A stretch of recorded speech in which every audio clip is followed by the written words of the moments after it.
Keir, I want to run a theory by you because I think you already know that I don't particularly enjoy TV series. Yeah, that's a point that you made abundantly during our episode, Soderbergh on the small screen. Yeah, I was actually I would say pretty embarrassed, but actually very embarrassed by how few of his series I'd actually seen and how much heavy lifting you were forced to do, which again, bravo, Keir, bravo, heroic effort. Hey, I live to serve. It's Soderbergh's world. We're just living in it here. That's right. Quite literally, man. But I've been thinking about this theory a bit. And I think I have a reason why I've been thinking about it and why I think this way. And it all comes down to this. I am a capital S story guy. I think that in the relationship between story and character, story to me wins out every time. Characters are built, developed, and they grow by how they serve the story. And movies, for my money, are the absolute perfect vehicle for this relationship. TV is different. TV generally starts with characters serving story, but very, very few stories have the type of longevity needed to continue being at the top of the narrative pyramid without losing steam, which is why ultimately the relationship inverts in television and story ends up serving character. They all become soap operas in the end. A point that was actually interesting, it was made recently by someone we've talked about a lot on the show, even though it's not about a podcast about him, but he's so ubiquitous, how can you not? And this point was made by our good friend, Quentin Tarantino. Everyone talks about how great television is now, and it's pretty good, I gotta say. It's still television to me, because a lot of the TV now has the patina of a movie. They're using cinematic language, all right, to get you caught up in it. Look, while I'm watching it, I am compelled. But at the end of the day, it's all just a soap opera. They've introduced you to a bunch of characters. You actually kind of know all their backstories. You know everybody's connection with everybody else. Then everything is just the compellingness of the soap opera. But you don't remember it 5 years from now. You're caught up into the minutia of it at the moment. So the difference between is I'll see a good Western movie and I'll remember it for the rest of my life. I'll remember the story. I'll remember this scene or that scene, and it built to an emotional climax of some degree. But there's a payoff to it. But there's not a payoff on this stuff. It's just more interconnectional drama. And while I'm watching it, that's good enough. But when it's over, I couldn't tell you, I don't remember any of the details of it. And I don't remember any of the bad guys for season 2 or season 3. It's out of my head. So I don't always agree with Q. I don't think you do either, Keir. Think it's safe to say. Safe to say. Yes. But in this case, I actually do. It's why TV is hard, and it's why in film, sequels are hard. Franchises, if we're going off this logic of TV, the narrative being stretched makes it hard to sustain. Sequels make it hard to sustain. Franchises are even harder to sustain. And Magic Mike, at this point, is very much a franchise. It's a brand, my friend. Yeah, you make a really interesting point about character and story.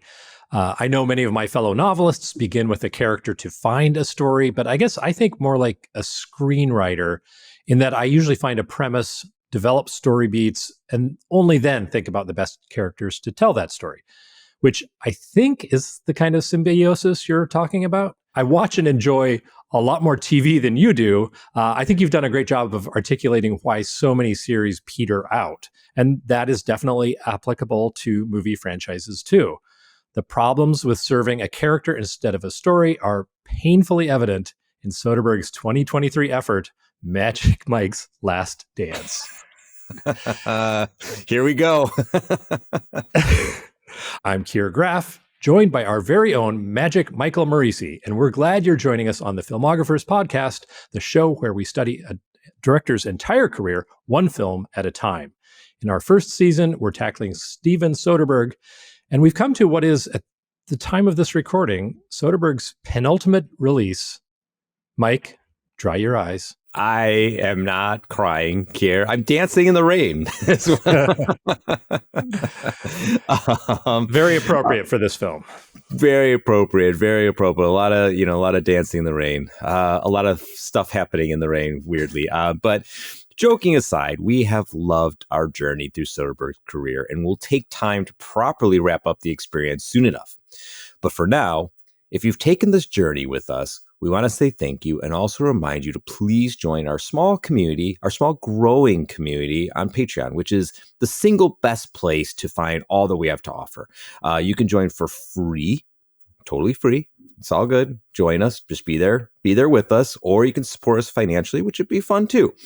If Patreon's not for you though, just leave us a rating or review on your platform of choice and subscribe on YouTube, subscribe to your podcast service, whatever the case may be. And if you are watching on YouTube, there's a little comment section below. You can see it. You know where it is. You don't need me to explain it to you. You know it's there. Don't deny it. Leave us a comment down there.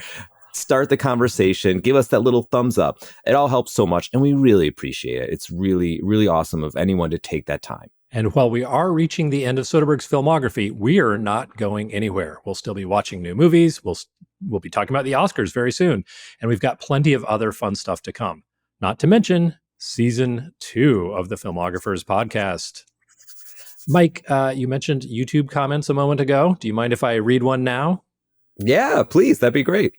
This is a good one, and it made us feel good. Paperless Writer, thank you so much, had this to say, quote, "Love you guys, and I love your podcast. I've always liked Soderbergh and his films, but I never really gave him much thought. Now that I've gone through most of your almost 50 podcasts, I now see Soderbergh as a hero of the cinema, always fighting to bring high quality to mid and low budget films with the help of super friends like Clooney, Cheadle, and Kep. As for the next season of your podcast, I'm more excited about your reveal of what filmmaker it will center on than I am of the entire upcoming Oscars. Keep up the good work, and I'll keep listening." End quote. Wow. That is really, really sweet and kind. That makes me feel good. Thank you very much, Paperless Writer. We're excited to reveal our director for season 2 as well. And we also think, I think Keir and I, like I said, we're going to have a proper wrap up. But Keir, I think you and I would agree. We've both discovered Soderbergh as this really heroic figure in cinema. Yeah, absolutely. He has become a filmmaking hero of mine as well. Yeah, me too. I mean, I think we both appreciate him, but the depths that we've come to have been much deeper than I think both of us anticipated. And we will hopefully have the same experience with season 2 when we get there, but we are not there yet. Right now, we're not done with Soderbergh. And we've got the final film of his trilogy, his second trilogy, actually, his franchise, his brand, you could say. And it's Magic Mike's Last Dance. We've got to discuss that before we do anything else. And to start it off, as always, Keir, as we've done a lot of times, he said, people try to say close to 50. I guess when you count our go to the movie adventures and our interview with Chris Sullivan, et cetera, we may have surpassed it. I haven't seen. Do you know, Keir? I feel like we should know that. I think we should know that, but we made a rookie mistake when we started numbering our season. We'll rectify that with season 2, but I think we're probably nearly at 50. This is our 41st numbered episode, but then we did a half dozen or more go to the movies episodes. So yeah, we're closing in on 50 episodes. All right, well, Keir, for the 41st time, give us your one sentence summary of the movie Magic Mike's Last Dance. Forced into bartending by the failure of his furniture business, Mike Lane gives an impromptu striptease to a jaded socialite, reawakening her passion, and together they set out to revive an old London theater with a male dance revue that somehow serves a greater social purpose.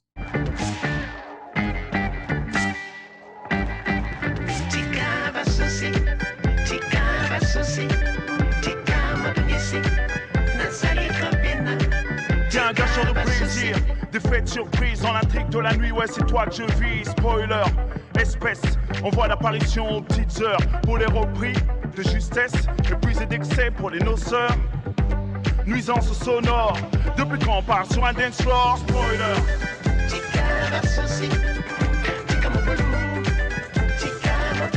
Keir, we both have thoughts on Magic Mike's Last Dance, and we're going to get to those thoughts in a moment. But first, some background on the movie. I would like to start with how Soderbergh never really actually intended to make a third Magic Mike movie. Now, bear in mind, for those who don't know, he didn't even direct the sequel to Magic Mike, 2015's Magic Mike's XXL. That one was helmed by Gregory Jacobs.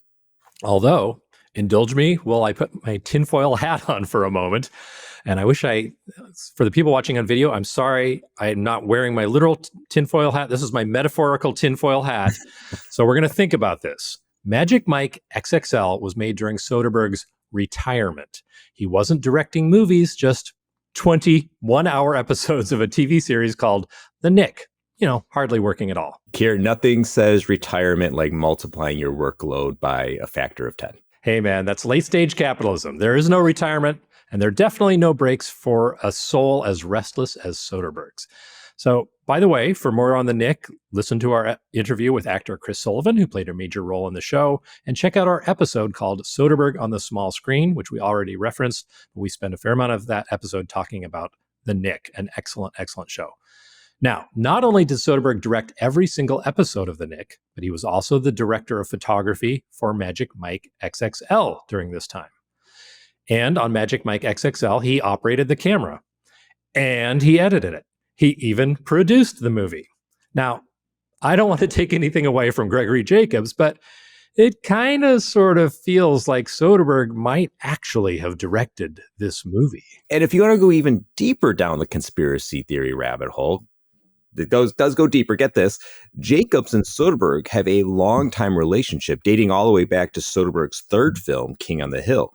Jacobs was the producer on that movie, and he's produced many of Soderbergh's other movies, and he's even been Soderbergh's camera assistant at times, which is weird. I don't know what role that is, seeing that he's operating the camera most of the time, but anyway, he's had the title at the very least, whatever that means, right? So it's not far-fetched to believe that Soderbergh propped Jacobs up as the director in name only, when in fact he was the one behind the camera, because as camera operator and DP, he was literally the one behind the camera. Now, we are not saying this is fact. It's just plausible that with Soderbergh retired, he passed the baton to one of his longtime collaborators, and they seem to be friends as well. But at the very least, with Soderbergh wearing so many hats, tinfoil and otherwise, during this production, it's hard to deny that not only his fingerprints, but his palm prints, his footprints, all his prints, and his DNA probably are all over Magic Mike XXL. Now, we honored the official credit, and we didn't do a specific episode on Magic Mike XXL, but we probably could have. Agreed. We could have, and I probably maybe enjoy it more because Magic Mike XXL is pretty fun.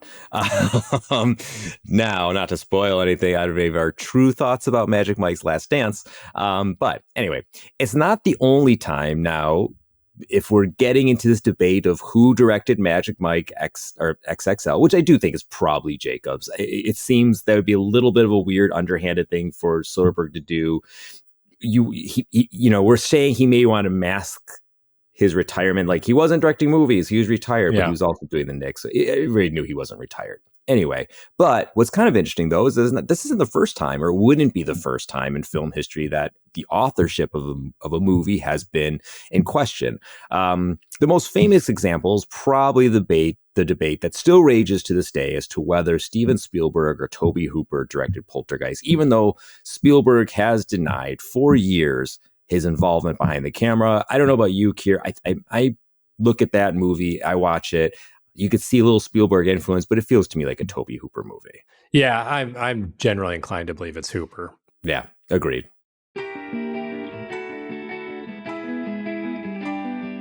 Hi, everyone. Mike here with a brief interruption to let you know about our Patreon page. On it, you'll find our audio episodes, our videos, as well as exclusives that you won't find anywhere else, like the episode where Keir and I taste tested Soderbergh's Singani 63 liquor. Speaking of exclusives, we currently have a poll running on our Patreon asking listeners which movie you'd like Keir and I to record a commentary track for. You can find that poll at patreon.com/the Filmographers podcast. And best of all, our Patreon is free to join. So visit patreon.com/the Filmographers podcast. Now, whether Soderbergh directed the second installment of the Magic Mike franchise or not, we do know he never intended on making a third. In an interview with Collider, Soderbergh said, and this is a quote, "A third Magic Mike movie was kind of unexpected," the director said. He further explained, he being Soderbergh, that the team was a couple of years into working on a more traditional Broadway version of the show when Tatum and screenwriter Reed Carolyn and the choreographic team were also developing the live show. Soderbergh added, I'd seen some of very early schematic workshops of the live show and thought it was intriguing, but I really wasn't prepared 18 months later for what I saw in London, which was the finished version. And I was so captivated by it that I got on the phone and said, I think we should abandon the Broadway idea, and I would like to make a movie that is a fictionalized version of how Mike comes up with this idea for the live show. End quote. And part of the interview. And this touches on where the Magic Mike brand is at this point, because it's much, much more than just a movie. Yeah. By 2022, the time Soderbergh is making Magic Mike's Last Dance, Magic Mike has, as Soderbergh pointed out, already become a live show. Conceived by Channing Tatum, the show opened in Vegas because, of course, in 2017, and it still plays at the Sahara to this day. I know I've seen it 10 times. I mean, I've said too much. It's toured all over the world and has had residencies in Germany and is still playing in London. Yeah, there was even a reality show, Finding Magic Mike, on HBO Max, where men learn to, you guessed it, strip just like their favorite Magic Mike stars. It only lasted one season, but which reality shows that don't involve like ballroom dancing with C-list celebrities, karaoke, or catty housewives last that long these days anyway? So can't be begrudged for not lasting long, because I don't think reality shows don't last long anyway. Yeah. Now, Mike, quick aside, if you were to learn to dance as your favorite Magic Mike star, who would you pick? Oh, who would be my favorite Magic Mike star to dance as? Yeah. I mean, McConaughey, obviously. I mean, I think that's a slam dunk. Yeah. How about you? Well, I'm gonna say Tarzan, because I don't have to do that much. Oh, yeah. Kevin Nash. I mean, we all would really like to dance like Channing Tatum, of course, but I just don't think my back can take it at my advanced age. Now, no, I think we got to find a way to. Speaking of his dancing, I know we share it between us. His recent spot for Wrexham, which I think played in the Super Bowl. I'm not sure, but at the very least, he did bust out his. It wasn't called Magic Mike. It didn't directly refer Magic Mike, but he was clearly being Magic Mike, inspiring the Wrexham boys in the locker room. Yeah, and I would say the whole Wrexham thing is teetering on the edge of exhaustion and overexposure, but I liked it. I enjoyed that spot. It was genuinely well written, well acted, quite funny. You guys got it? It was funny, yes, and I agree with you. You know, they take a lesson from the Chiefs. You can go too far until where everybody turns on you. Okay, so back to going too far. So we've got the Magic Mike franchise. The wind is at Soderbergh's back. He's got the Vegas show, the reality show, and the London production is just getting off the ground. So he says, why the hell not? Yeah, which is a very Soderberghian impulse. If the stars are aligning and making a certain project possible, then that's the project you go and make. That's the pragmatic businessman in Soderbergh. All the conditions were most certainly there, and you don't always have to find or achieve, or you just don't always get that kind of good fortune that was obviously happening in and around the Magic Mike series. And according to many articles that I came across, Soderbergh himself felt inspired by seeing the creation of the London show. I mean, which makes sense. I hear it's actually pretty great. So he was so inspired, and as a matter of fact, by seeing this show, or at least the early stages of the show, that he decided to base, like you said, the third movie around Mike creating the show. So cynically, you could say it's one long commercial for the London production. And if you want to be more idealistic, you could say it's a case of art imitating life, imitating art. Yeah, something around there. Yes. But not everything. As much as this good fortune is, like we said, pushing Soderbergh in a certain direction and moving him forward with making this movie, not everything you can say shared that same good fortune. There's one moment that to me might be key in examining how this movie turned out. Thandie Newton, who's somebody who I think is terrific. I love Thandie Newton. She was originally cast as Max and dropped out after a week's worth of shooting. Reportedly, it was for family reasons. Now, I don't want to cast any aspersions on that. I don't know. There is a lot of speculation. If you want to look online, there's a lot of weird speculation. I'm not going to repeat it here because Soderbergh has said in an interview with the Hollywood Reporter, he actually said that everything he read online about Newton's departure was absolutely false.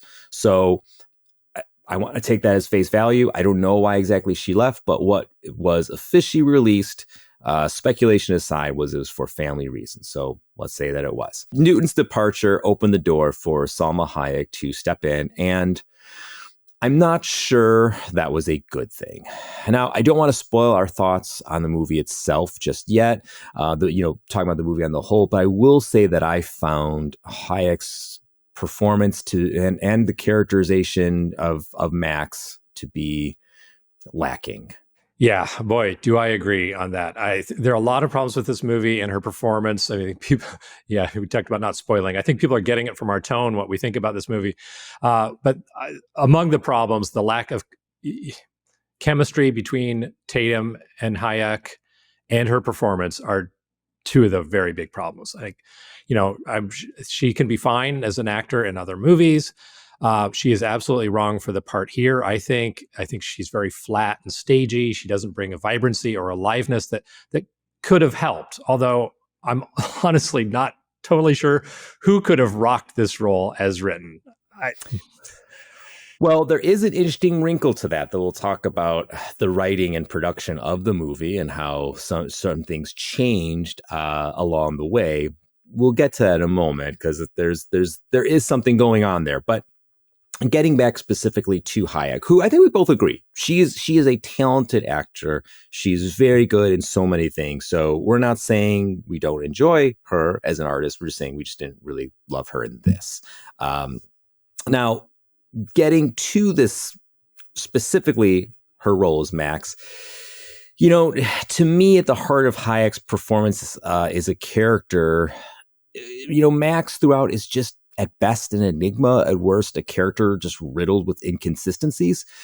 From start to finish, I couldn't detect, not even with a high-powered microscope, what motivates her. I just don't know. I've said this on a past episode, but as my agent once told me, if you don't know what your character wants, you are well and truly fucked. And I don't know what she wants. Does Max want to transform theater? Like theater on the whole, I'm saying, not just a theater, but the idea of theater. Does she want to get revenge against her soon-to-be ex-husband? Does she want to help Mike? Does she love him? All of the above? None? I don't know. And I bring this up not just because of the performance, but because of what went into the performance. And this is where we're going to get to that wrinkle that I talked about. So I found this, and I found a little bit of discussions about this in a few places, Keir, but this, I think, put it best. There was an interview with Time magazine that Soderbergh did, and he admits to there being debates between him, Tatum, and Hayek. Now, I don't think the article means debates in the sense that they were screaming at each other or yelling, but there was a lot of discussion happening, during the film's production. Remember, Newton left a week into production. So Hayek kind of came in with, the train had already left the station. Okay. So it's not like they're having these discussions and what's going on pre-production. We were past that stage. The train's left the station. We're shooting now. Okay. So there's a big difference there in terms of like evolving something, as you know, Keir, evolving something as you go is a tricky proposition. Oh yeah, absolutely. It's kind of like revising a novel and trying to like change storylines while people are reading it. Yeah, exactly. It's changing the tire while the car's in motion. I mean, that's better. Yeah, you're gonna break your hand probably. So the point is, what Soderbergh's saying, he's not dishing dirt, or it's not some kind of backstabbing expose, but it is in a way that portrays Hayek as having an active voice in the film and the formation of her character, but just so happens that it's happening on the fly. Now, when it comes to actors shaping their character and the script, that could be a good thing. It often is. That input can be very valuable. It could be very illuminating, and it could lead to really great places. But it also could be a bad thing. Here's a quote from that Times piece, which I find really interesting. Now, this is from Soderbergh himself. Quote, any time in the movie where she being Hayek, is either challenging Channing Tatum, or critiquing him, those would invariably wind up in the movie almost verbatim. A classic Salma moment is a scene where in a typical movie you would go, Mike really won this scene. He tells another character, Harry, to do a lap dance.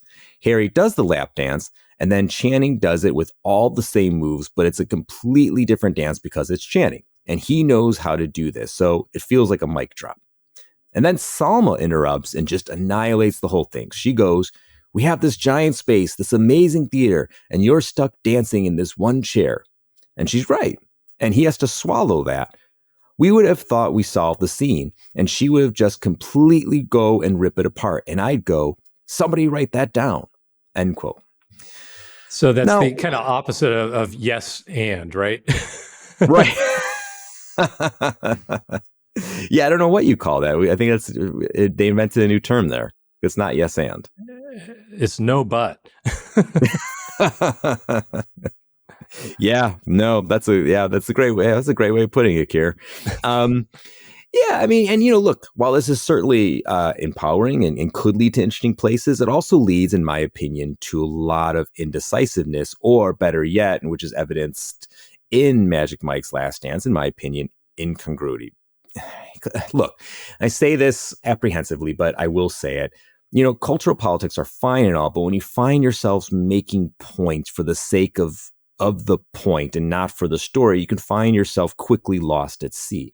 And I can't help but feel that happening here. This Magic Mike's Last Dance is the first post-Me Too Magic Mike movie. And there was surely some self-consciousness about it. But the swerve into ensuring that the female lead is properly empowered and doing it on the fly, it just lost the narrative context, and it really, in my opinion, weighs the whole thing down. Yeah, the first Magic Mike is delightful. It's light on its feet. It's surprising because it takes something you think would be seamy and gross, male stripping, and really centers it around female desire without making too big a deal of it. In Magic Mike's Last Dance, they're making the point explicit, not implicit, and it's kind of exhausting, like, see how we're making this all about women?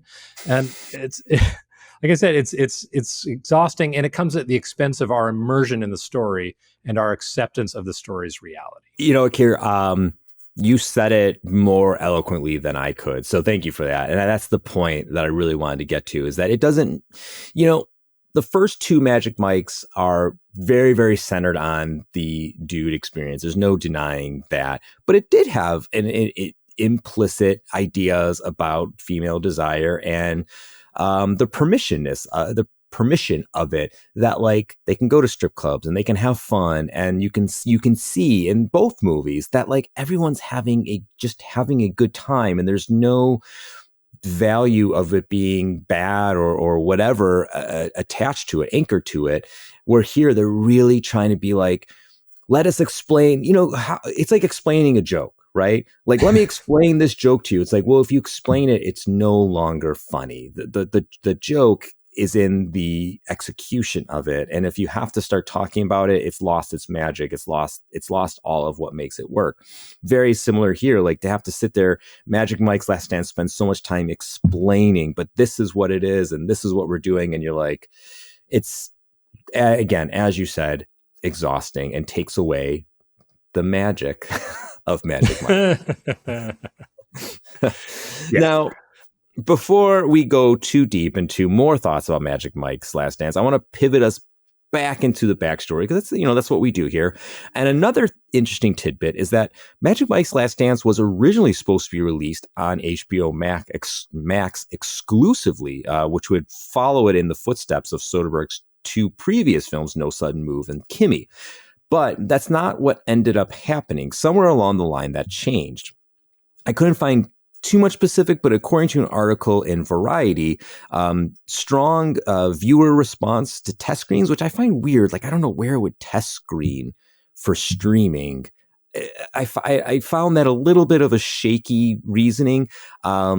But that was one of the reasons why they decided to go theatrical, and the return of Soderbergh to the director's chair were big motivators for why they made that switch, which I find, I don't know. I don't know about you. I find that a little thin, I guess you can say. Maybe it was a test screening for the marketing department.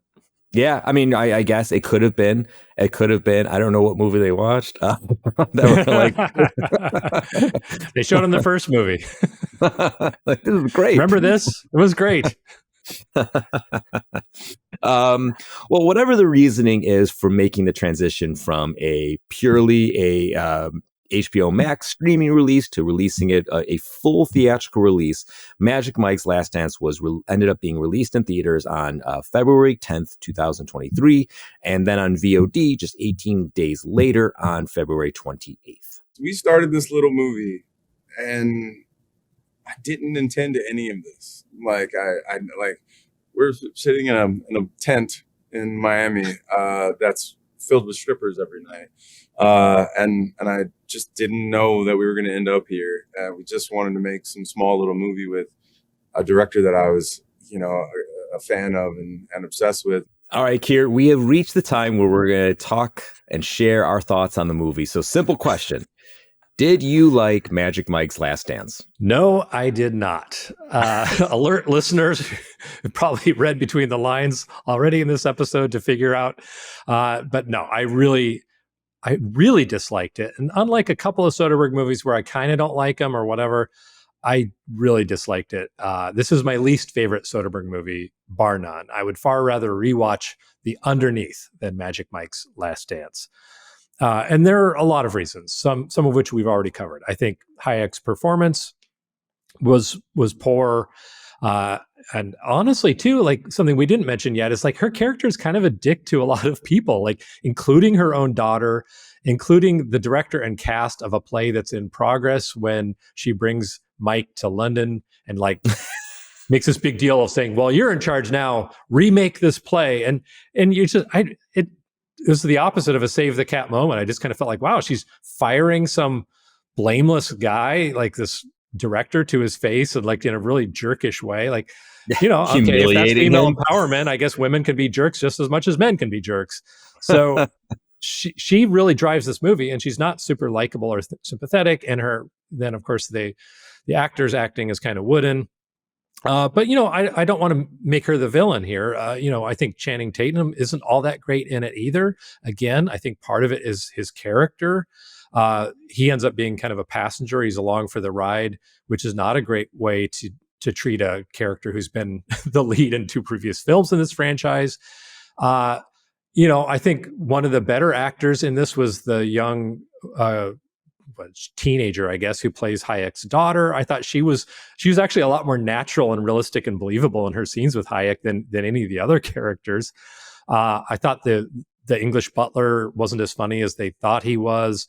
A lot of the kind of supporting characters are just very kind of wooden. I think, again, there are a lot of people in this who are talented in their way, but they don't have a lot to contribute to this. They obviously recruited a ton of dancers who are great dancers, but their characters are non-entities and they don't really get to act much. So I think there's not much that the people in front of the camera could have done to save or improve this. And another big problem is just that the ensemble, the other dancers, like in the first 2 movies, the troupe are a big part of it. And yes, it's very bro-y energy. It's very, we're definitely balancing like respect for female desire with like a lot of male energy.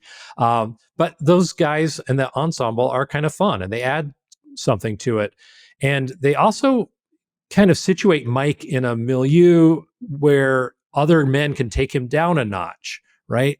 Like now he's playing Bob Fosse or whatever, and he's the boss, and the other male dancers are just kind of non-entities. So there's no chemistry or there's no chance for him to be in this ensemble in a way that, really lent a lot to the first couple of movies. And yeah, dude, I mean, not to interrupt, but like you gave me a thought, like give me a name of one of the character of in Magic Mike's Last Dance, one dancer. Bruce, French guy with the moves, Italian guy. Yeah. I mean, they don't even have names. And when I looked on the X-ray, I watched it on Amazon Prime. I looked at the X-ray, like it would literally be like the actor's name, and the name of the character was Dancer. That's right. Well, that tells you everything, right? Yeah. so Sorry to interrupt you there, but he had a great cast around him and great characters around him that were fun, big, sexy. You had him. This one, nobody, nothing at all. Yeah, and the differentiation, I would say, in the original ensemble was really good. Like those guys, you kind of remember who they are because they're, that's a key thing as a writer, as a director. When you've got an ensemble cast, you've got to differentiate the characters in a way that the audience has a sense of who these people are, even if they have a smaller amount of screen time. And that worked in the first couple of movies. And seeing, they got shoehorned into this one on a Zoom call with Mike for very specious reasons. I think it was just to, pay them some respect and maybe give them a small check associated with the movie. But it just kind of made me feel like, oh, like A, they didn't belong in this movie, but B, I kind of missed them. Yeah. There again, I'm going to try to get through this quickly, but I have a lot of rants. Feel free to chime in. I think, in the same way that I always laugh when a show depicts like the life of a writer. I don't know a ton about the theater, but there were definitely some laughable ideas about the way a show comes together. When they get to London and they interrupt this rehearsal, it's a play that's already been running, as I understand it. And it's like an afternoon rehearsal and it's full dress. Like these actors would be wearing like sweatpants or something. And then it's this idea that like, yeah, we just kind of are going to improvise a show and then open it. Like, I'm sorry, in no reality, I understand we're dealing with kind of a fantasy in the Magic Mike stuff, but even that is just kind of dumb. The pacing is terrible. It's slow and kind of boring until the last half hour when we actually see the show. And the show itself, pretty good. Like, I always enjoy the dancing in the Magic Mike movies. And it almost made me wonder if I probably would have enjoyed just a concert movie of the live show of Magic Mike more than I enjoyed this. I thought Mike's big dance number was great. They, they called a plumber so they could stage it in water on the actual stage in the theater. I thought it was a lot of fun. And then the show went on somehow after they had soaked the entire. Somehow they soaked and filled the stage with water and then drained it and it was dry and nobody slipped and broke their neck in the immediate following dance number. Nope, not one person died. Not one droplet left. Boy, did they invest in mops. That's why I was like, okay, guys, come on. That's some Las Vegas level stagecraft in a creaky old theater in London's West End. Yeah. And another problem was the stakes that they threw in to try to kind of like, in some ways this is like hey gang, let's put on a show kind of movie. So then you have to have some hiccups along the way. So they have like a theater inspector who says that the stage is 3/4 of an inch too high. You can't open. There's like, oh, there's no way we could possibly address that. Like that's just... You couldn't lower it. You couldn't cut out some... Like you put it together in a montage, for fuck's sake. You couldn't you couldn't take off a 3/4 an inch, like, and all the things they slammed into a month. That was a bridge too far. The one actually thing that's realistically achievable. It's supposed to be a capricious and arbitrary regulation, and yet it ends up just being unrealistic because it's something that they could address.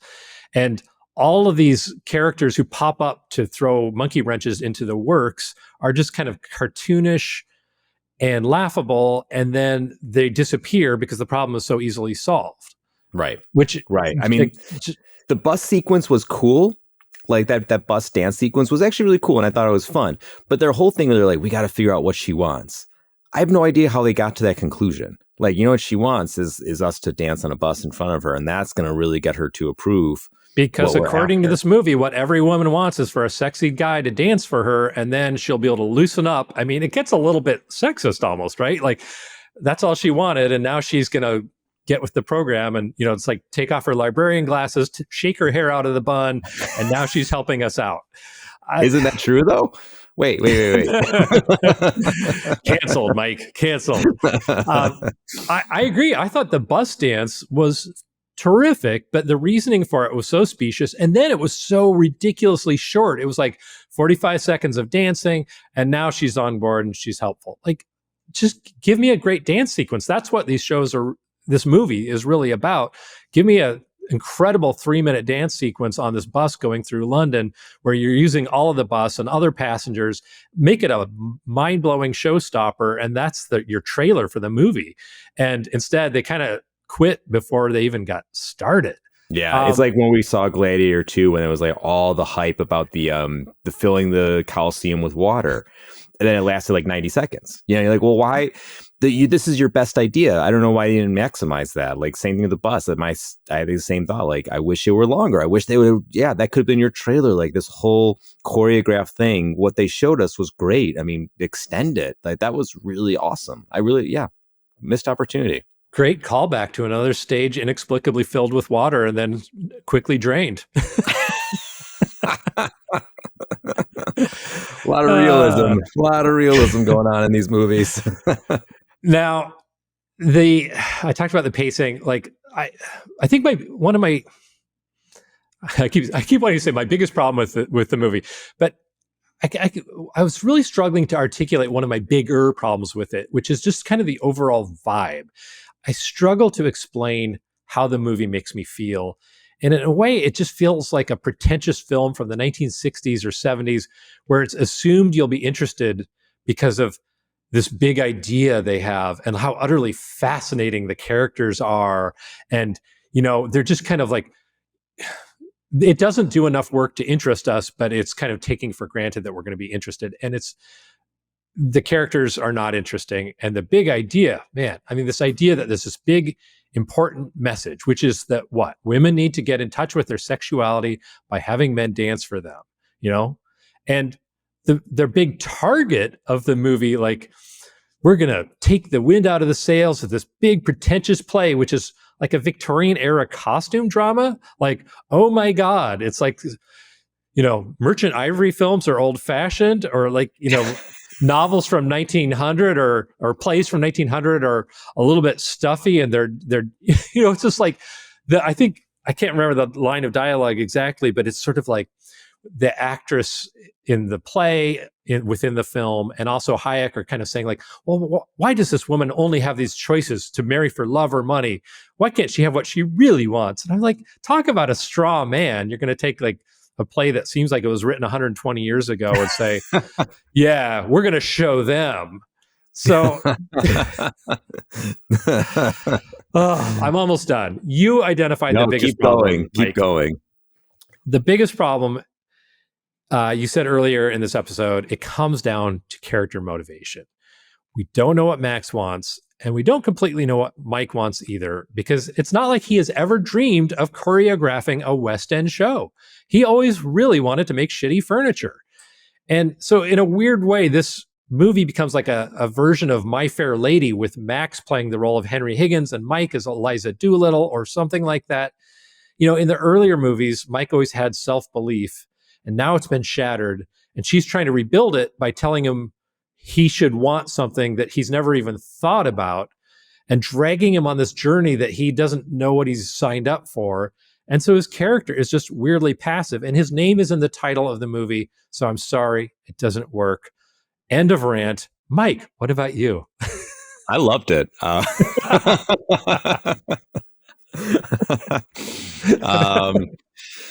No, I kid. I did not. And I don't know.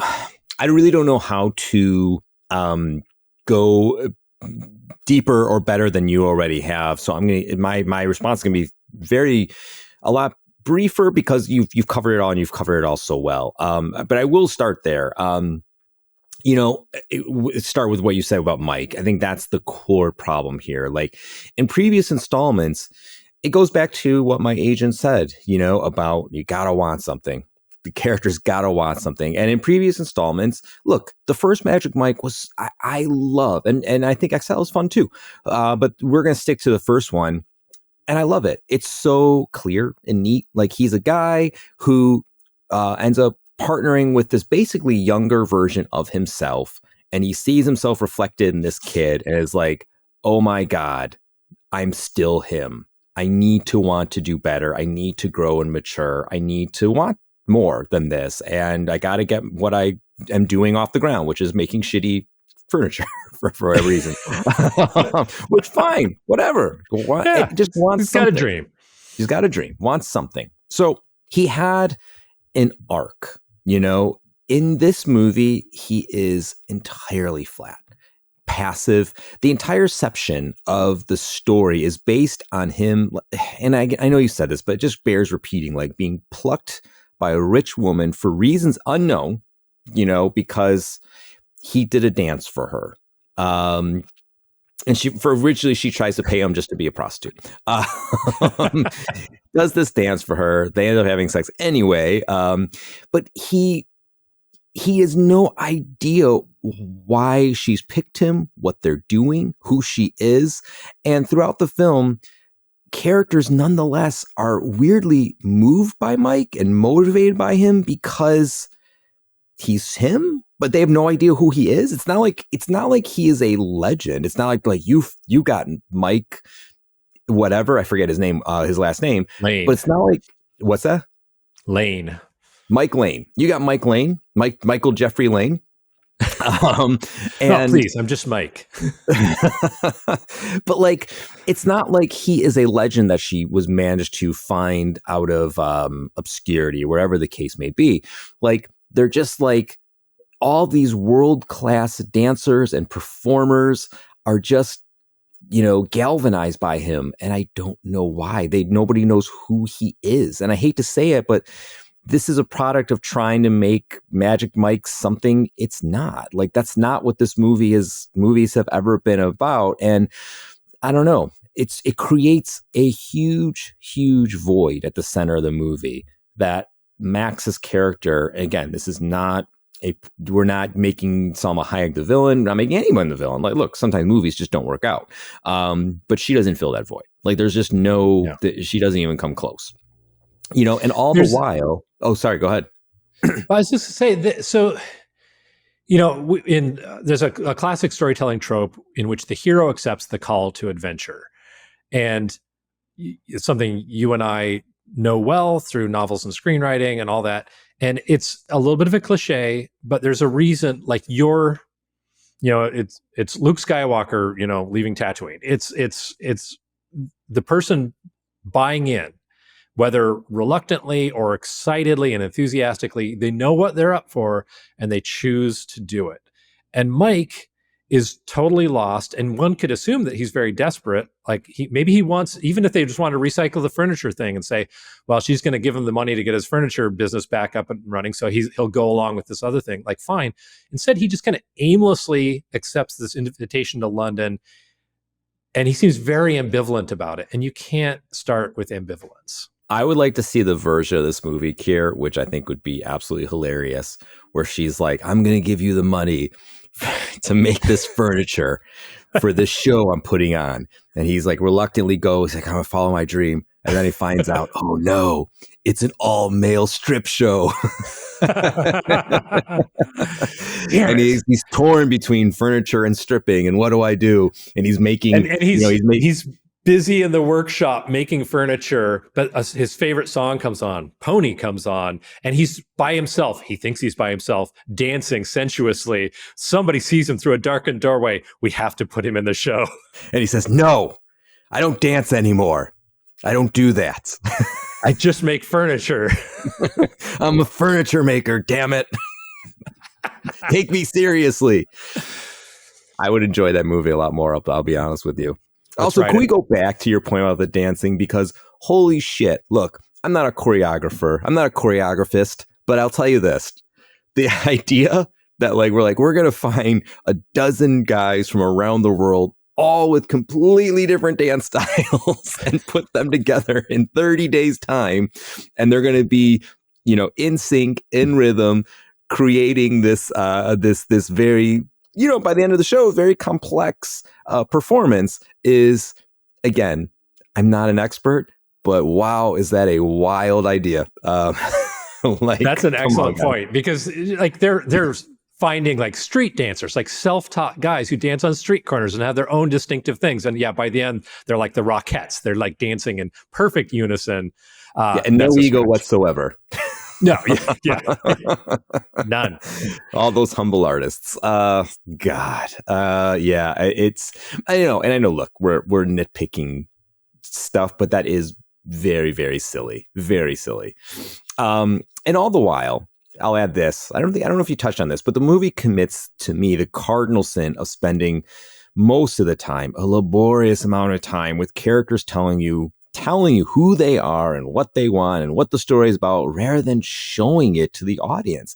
In a deeply ironic, unself-aware moment, the butler Victor, who I thought was okay, says, "You can't tell people anything. They have to have an experience." And I was like, boy, oh boy, do I wish that was happening right now. Yeah, I mean, if you hear it in your own movie that you're making, maybe it just should trigger a little moment of recognition or something. Physician, heal thyself. Yeah, I completely agree. It just gets back to that sense of it's so messagey, but it's not that great of a message. No. And I got a little audio that we're going to play here. There's a little moment that, and we'll show it in the video too, from a line from Salma Hayek where they're talking about they're doing the auditions for it. So I'm gonna have Kevin cue that up right now. This show is not about getting dick only. She needs to solve her dilemma. It's not like some magic unicorn is gonna come down and make all her wildest fantasies come true. What was that? So that moment, to me, it just sums up Magic Mike's last dance, because Max is literally describing herself and her relationship to Mike right there and then. And I was watching and I thought, oh, well, this is where Mike would point this out. And they plumb some sort of depth of self-awareness. But no, they instead are like, let's drop a pony in there or whatever, unicorn, whatever they're talking about, an actual horse on stage, where she's saying like she needs to solve her dilemma. And I was like, yeah, yes, you do. And there's these weird moments, like I said with Victor, where it's like they're sort of get self-aware for a minute. Yeah. And then they don't really notice how self-aware they're being about showing versus telling, and like a character needing to solve her dilemma. It adds a layer of badness to it that I just am kind of shocked by, because Soderbergh typically runs a very tight ship, Keir.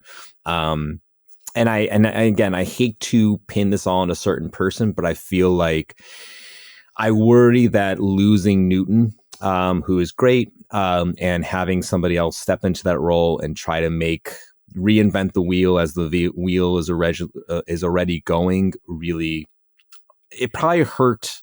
It probably made an already bad movie worse. I don't think that the script itself, because Mike himself is so vacant in the movie, and I would love to see the script, but I don't think that Max took anything away.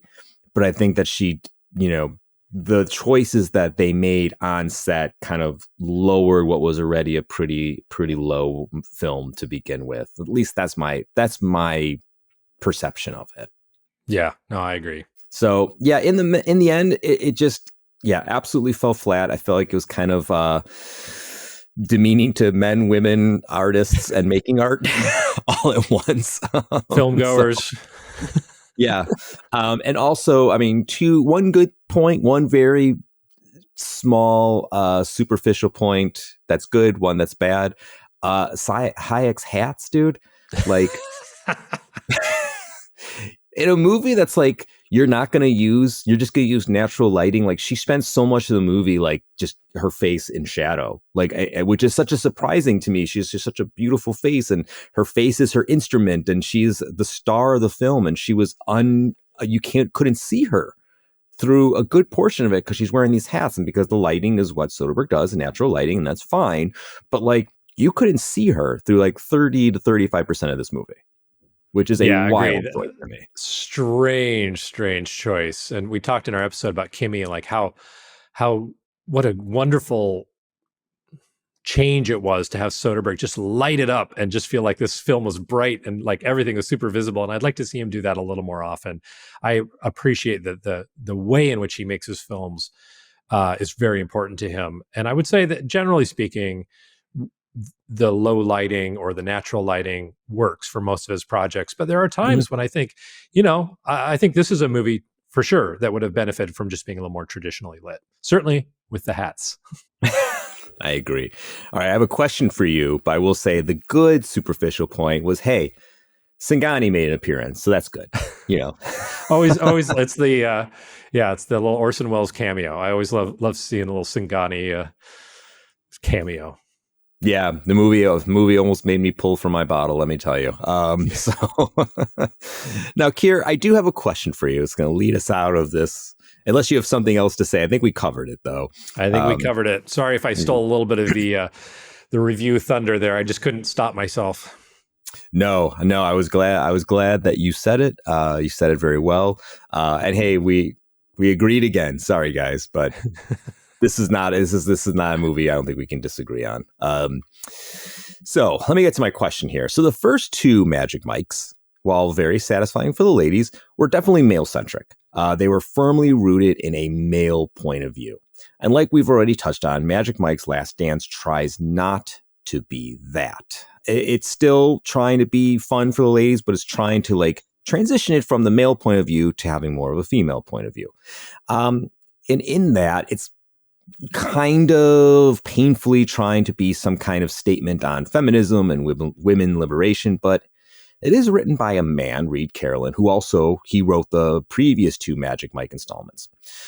Now, my question is, was it wise for the Magic Mike franchise to try and swerve, again, during production, no less, into a female-driven narrative? Mike, as a cisgender, straight white male, I am not qualified to answer questions about what women want. But I am qualified to say that perhaps a film written by a man, directed by a man, produced mostly by men. There's a woman executive producer, and we know how much they do, and a woman co-producer, but mostly by men. And despite the input of Salma Hayek, maybe that team is not best equipped to make that pivot. And maybe that helps explain why Soderbergh was so eager to incorporate the last-minute contributions of Hayek. I didn't think Magic Mike XXL was all that great, but I certainly preferred it to Magic Mike's Last Dance. And I think your question kind of answers itself. Yeah, I agree. It just didn't seem to penetrate anything too deeply. And its attempts on the fly made the whole thing just really incongruous, incomplete, and just unsatisfying. I think we all agree on that. And the experiment in shifting this gender perspective, it's hard to say it worked. I mean, I don't think it's the only factor that created the conditions in which Magic Mike's Last Dance wasn't too much of a success, but I think that the product it created, the film, definitely played a role. So Magic Mike's Last Dance grossed just $26 million domestically. It opened to just over $8 million, made a little over $5 million in its second weekend, and $6 million its third, which is the President's Day, the holiday weekend. So its holds were actually really strong. It actually maintained really well. Most films drop 50 to 60%, and Mike is holding on. The problem was the poor opening. That's a long road to climb when you make just $8 million in your opening frame. But bear in mind two things. One, movie theaters aren't totally, back. We're back, baby, as theaters have been.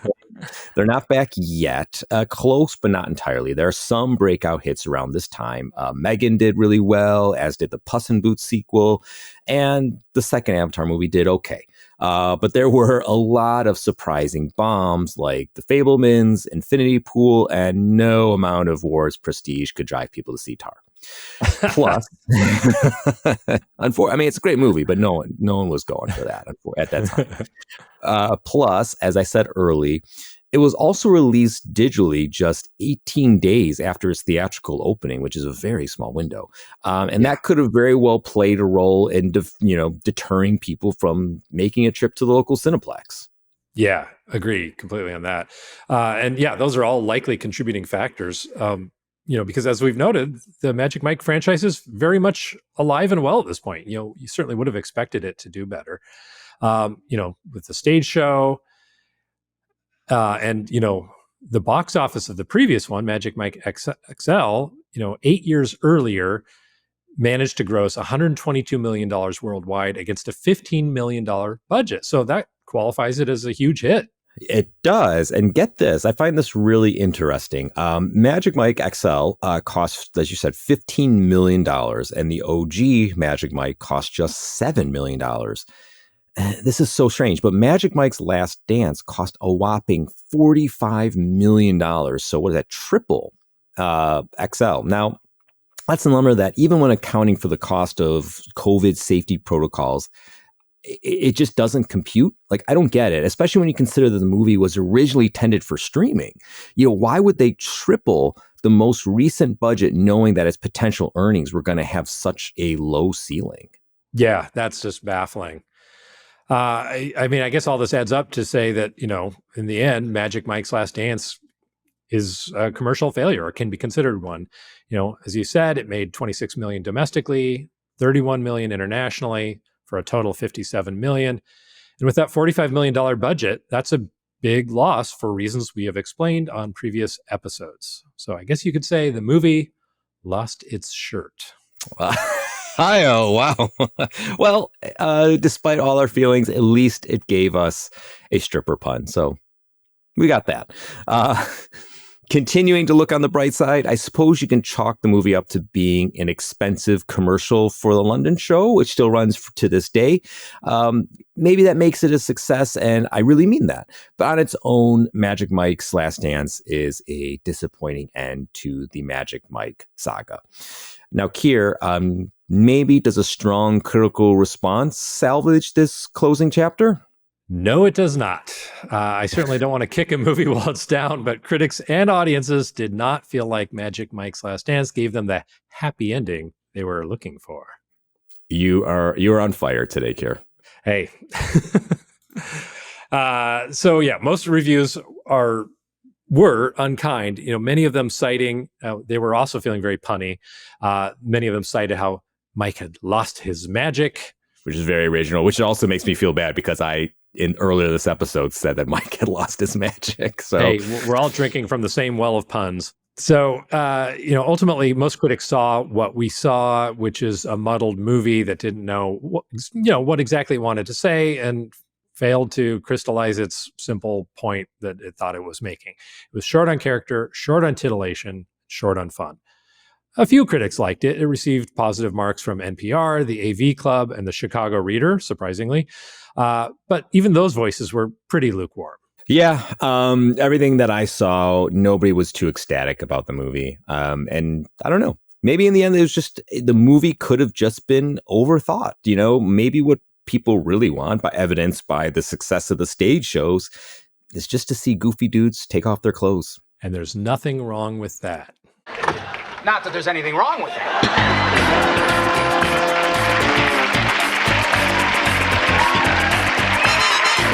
Keir, I do have one final question for you before we go.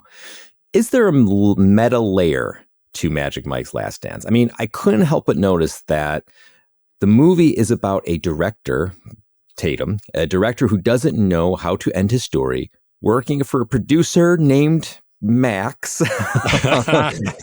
Is Soderbergh really telling us how he feels about this third installment? This is a very conspiratorial episode, Mike. There must be something in the air or the water or whatever it is we're using to brush our teeth. But ultimately, I have to say, I don't think so. I think one thing we've learned over the course of many, many episodes this season is that Soderbergh is, above all, sincere. He's a straight talker. Most of his ideas are pretty good. Some of them are great, and a few are stinkers. But as far as I can tell, he's always motivated by his excitement for the project. I hated this movie, but I still love the guy, and he deserves a mulligan. I fully agree with you. Love him. And for 40 plus episodes, 40 plus movies, if there's one that we both just did not enjoy, I think that's a Hall of Fame batting average. So Keep on going, Steve.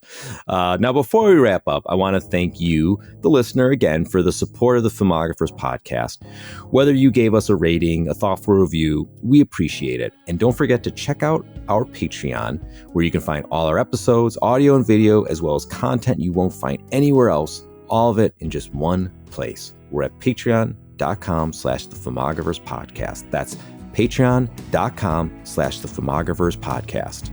We're rolling out some merch too. Get a Filmographers mug and bring a little piece of our show into your home.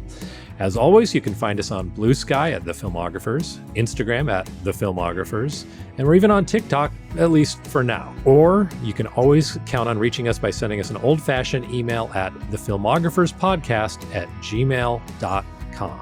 Thanks as always to Kevin Lau, our producer, Gompson, who composed and played our theme music, and Cosmo Graff, who designed our logo. Join us next time on the Filmographers podcast, where we've got something really special in store for you. An interview with Blake Howard, one of our favorite podcasters. I'm so excited for this. He's going to discuss one of his favorite Soderbergh movies. Sweet. Which one? You'll just have to wait until next week and find out like everybody else.